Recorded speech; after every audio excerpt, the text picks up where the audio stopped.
नमस्कार दोस्तों, स्वागत है आपका हिंदी नॉलेज शो में। तो दोस्तों, बिल्कुल आपने सही पढ़ा। कनाडा के अंदर भारत सरकार की जो संपत्तियां हैं उन्हें सीज किया जाएगा। ये एक बहुत बड़ी खबर आई है और इसको लेकर ऑर्डर भी कनाडा के अंदर पास हो चुका है। तो क्या है ये पूरा मामला? इससे भारत की प्रतिष्ठा पर क्या दाव लगेगा और भारत को ऐसे समय में क्या करना चाहिए? क्या एक्शन लेना चाहिए या समझौता करके अपनी साख बचा लेनी चाहिए?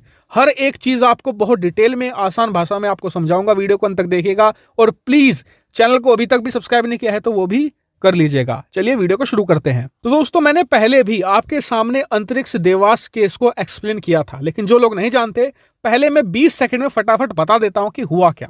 तो दोस्तों, भारतीय कंपनी है देवास मल्टीमीडिया कंपनी, दूसरी कंपनी है यहां पर अंतरिक्ष, जो भारत की इसरो का ही एक कमर्शियल विंग है।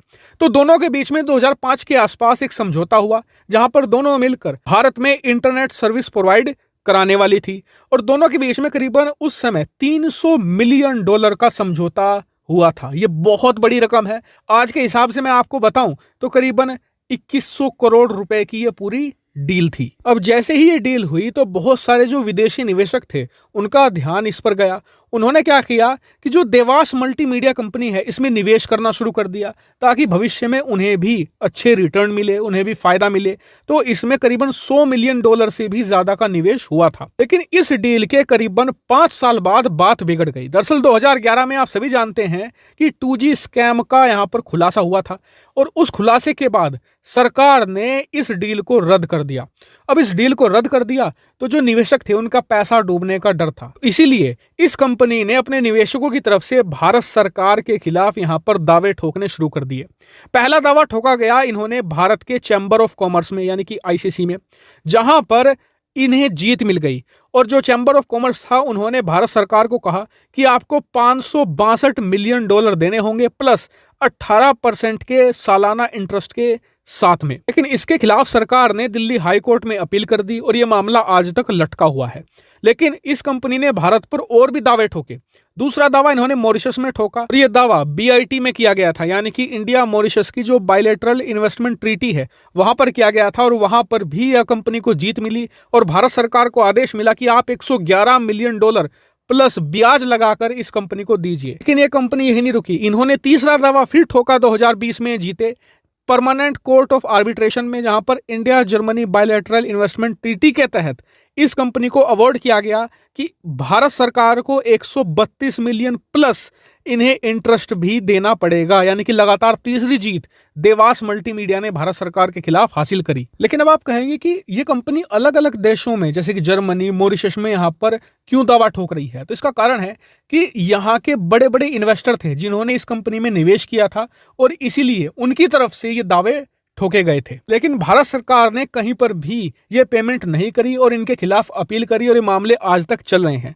हालांकि 2020 में नेगोशिएट करने की कोशिश भी की गई थी, लेकिन बात नहीं बन पाई। लेकिन आज जनवरी 2021 में कनाडा की कोर्ट में भी ये कंपनी जीत गई है और कनाडा की कोर्ट ने आदेश ये दिया है कि देवास मल्टीमीडिया कंपनी भारत की जो एयर इंडिया है उसकी 50% हिस्सेदारी सीज कर सकती है। लेकिन याद रखिए, जो एयर इंडिया है अभी टाटा ने खरीद ली है।